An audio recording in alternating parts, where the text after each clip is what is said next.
It's major championship weekend giveaway. I'm gonna be giving away an online lesson. I'm gonna be giving away free access to the Academy site that I run. Grand prize was an in-person lesson with me, yours truly, Booney Knight.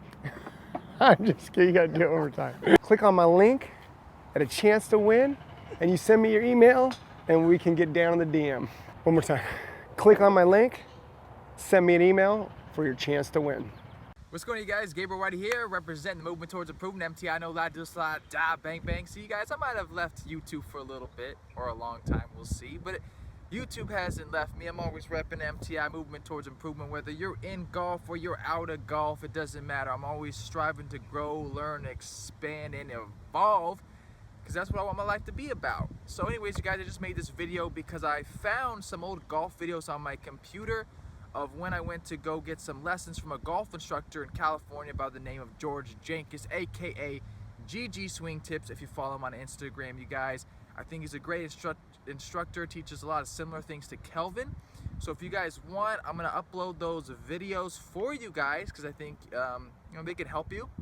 And I suggest if you travel and pay an instructor lots of money like I did, so, you know, make sure you record your lessons or videotape them like me. I just had my GoPro, very simple.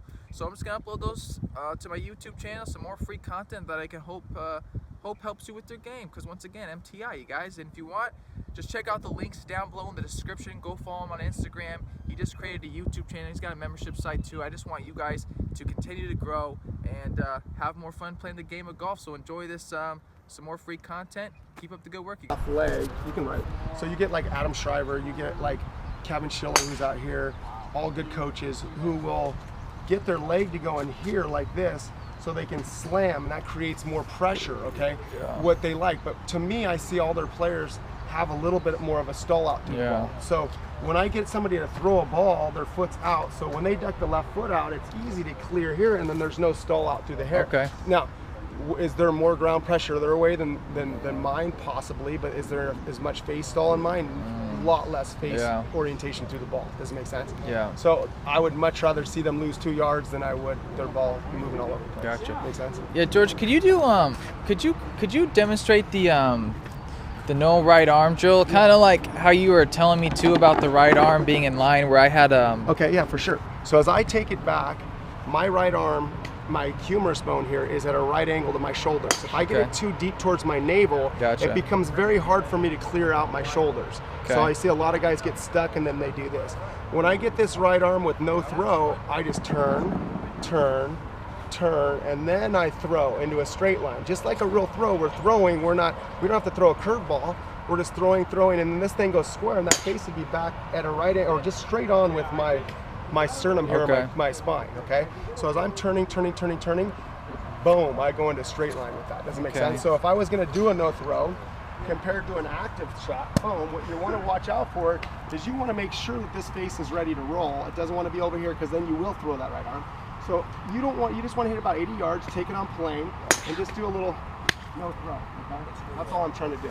So there's not gonna be any power, it's gonna feel bad. Yeah. It's not gonna feel good, but then after a while, after you get that arm, ooh, it's okay.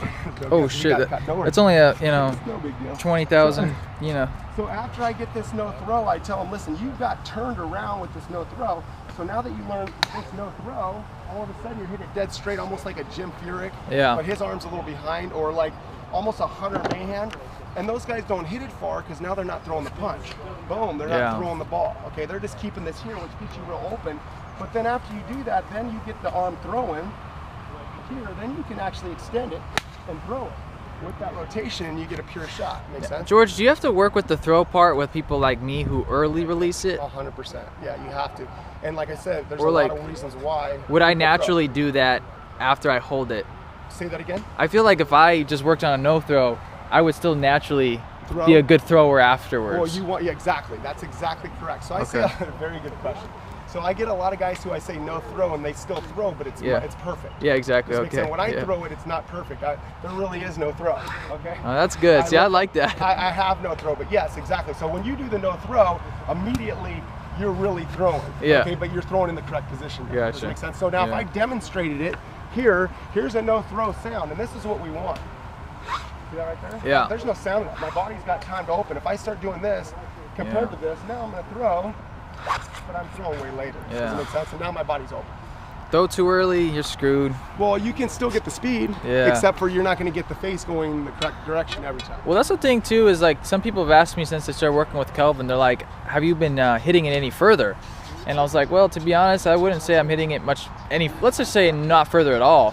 But my contact is better and my misses are better. So, because this is a way, right? I realized this is a way to create speed, is just stopping and throwing. Exactly. But now the face is way more inconsistent. To the T. That's what we all learned. You stall the body out, and all of a sudden you get power. Yeah. That's what I said. You get power just from going boom and letting this thing go in a twirl. Yeah. Now you've got more speed, but you got the ball going away. Gotcha. So that's the thing. So, and you can get just as much speed with a way less active face, and feels a lot better too. Okay. You see a lot of guys with their wedges too. They're really open with their chest, like little lob wedges. You'll see them, they have no throw. They're just like this and just turning their chest to the shot like that. That's why I always really liked your Instagram, because you see a lot of your players with a lot of no throw, I guess. Exactly. Well, they're all with their wedges. If you think about it, the more and more I keep this right arm bent with wedges, that's why you see so many, whether they know what they're doing or not, if their chest is opening, what's happening is their swing direction is going left, okay? Big deal with wedges, because you're hitting the most down on it, which is 8 degrees down to 6 degrees down, which is pushing the path 4 degrees right, 3 degrees right. So now we have to offset that by what? Going more left. And that's why a lot of guys with their wedges will be aimed way left. Yeah. Okay. Because that helps you get left and offset the downward blow. Gotcha. And the more and more we play it back, because it's better contact with the wedges, and you hit it further because you're getting a little bit more D-loft out of it, right? You're also getting more angle of attack, so you have to offset that even more with a little bit of the chest going there and your swing direction going more left. Do you have to also kind of do the kick still, so you're kind of going left and more up? The kick for me is actually power. It helps you continue to rotate through it, but you see Rory not kick. You see him jump and turn his chest, but the kick from here, once my navel's at it, I'm kicking up and turning, okay? It's helping me turn through the shot. Rather than staying in this flex position, now my head's also gonna move forward and across it. My face will stay open. And I'll have to activate my hands to actually get a shot that I prefer. George, can you show me your wheel one more time? Yeah. And is this something that you created yourself in terms of everything on the wheel is stuff you thought of or put together? 100%. So I've got all my... Real quick, I mean, shit, man. You could put this on a computer, get it nice even lines. Of course, I could make it look good. I can make a book out of it. But the fact is this is what I do. If I was going to write a book, this is what it'd be on. It'd be on strategically hitting each part, because most of my players come to me for irons and woods, and then they play bad, and then they think that it's my fault. And guess what? If you want to work on trouble shots, shot shaping, putting, what part of putting? Is it just straight up 1 to 5 footers, or do I get them to actually get a repetitive stroke? And then I work on what? Their speed. And why is their speed bad? Is it a tempo issue? Are they taking it back too short, too long? Are they popping it? Are they not a 1-to-1 ratio? Are they not starting on line? Or can they have a perfect stroke and they can't read greens? Or is their speed bad? You know what I'm saying? You go through the wheel. And now, is this for you kind of just, I guess, segmenting or categorizing all the areas of the game? 100%. And I think good coaches have been doing this for a while, but I categorized it really detailed just for my players, and it helps so they can categorize their game, and I can put a schedule down and say, hey, this is what I need you to do this week, this is your weak points, and these are the games you're going to play. So I got a lot of games for them to play so they can actually get improved, rather than going, you got to go work this yardage, they'll lose their mind. There's too much stuff to work. Now that's another good question, George, is how often are you working with the students, like your good players, like whether it's Wolf or somebody else, where you kind of use this wheel? How often are you seeing those guys and giving them stuff to do on a week-to-week basis? Every week. Every week I say, okay, when they start the lesson, I said, where are your weak points? And so how I figure out their weak points is by their stats, okay? And if they're not giving me stats, then I'll ask them where your weak points are. And then they say they're really good at this, and I'll take them out there and I'll test them. And if they're not, I'll say, you're gonna stay over there till you get this yardage on this game, this proximity with this game, until they get it right. That helps them with knowing their tendencies too, right, 100%. George? So they're on the course and they know, I'm not great here, I'm not strong here, I don't need to try to hit this shot towards that pin with that bunker there or something like that. So they know their games really well. Well, they also think when they're hitting their wedges that 15 feet's okay, because it is okay, but you're not going to make a 15-footer statistically. You're not making them. So the way we're going to score is with our wedges, okay, and our 8s and our 9s. it's great when you get a 4-iron and you make a birdie, but most likely you're just trying to not miss on the correct sides of pins with 4-irons and strategically keep it where you have bump and runs when you miss rather than flop shots screwing yourself. So when I get my guys to miss on the correct sides and I get them with their wedges to score because they have distance control, because wedges aren't curving that much unless you got some issues all with distance control. It's all distance control, and that means you better be practicing it like free throws on a regular. It's like a 3 to 4 day a week program. You have to do it or you're not going to score. Were you going to save pars and make some birdies? Yeah, you're hitting in the trees and you're hitting into those 120 yards and in, and you have to know a way to practice it so you can be, even throughout the game. I asked one of my players, I said, how many wedges are you having in a round? And he's like, I don't know, let me check. He has 12 wedges, and his percentages are better than tour players. He's getting up and down 8 out of 12, which sounds stupid, but go ahead and look at his scores. Yeah. Matt Wolf, I mean, he's capitalizing. Does it make sense? He's capitalizing because of TrackMan, the numbers he's going over, or I make him go on the course and do that stuff.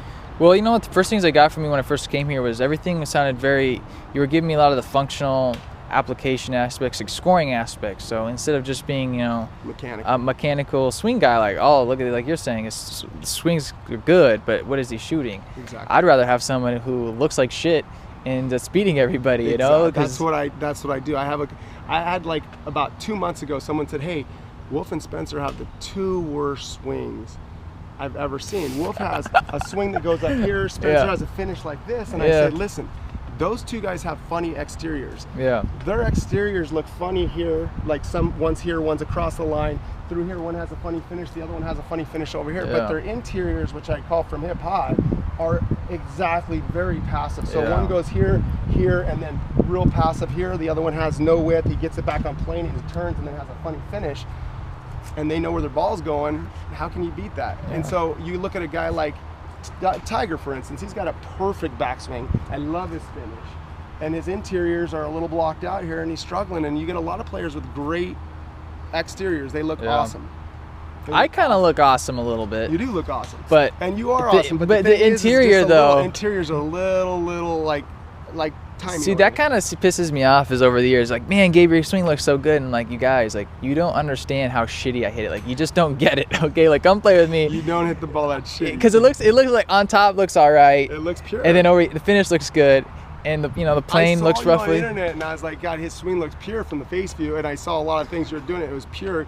And then I saw your interiors a little, and from that one side, we did some quick work, and I think we fixed them. And you just got to put the work in on them, and I think that you'll be just fine. Yeah, no, I agree. I'm pretty humble about my swing. I've never talked up my swing before. I think it looks great. It's gotten a lot better just the last 7 months since I started working with Kelvin. Because at least I have some direction and clarity on what to work on. Of course, he's got a great system. I mean, his mechanics are awesome. I wouldn't disagree with one thing he does. I'd say his mechanics are it's so informative that he's so detailed out in every position of the golf swing, and there's a huge guideline that you can use. You could still, I could steal information from him. I could steal information from him. You put it in the puzzle and you find out what works for you, and that's the way you're going to get better. Okay. And I think he's done a great job. You guys have done a great job informing people of what's right and what's wrong. GG Swing Tips here. Thanks for watching my YouTube clip. Make sure you hit me up on Instagram and Facebook. Check out my membership site and subscribe. Thanks, you guys. You're the best.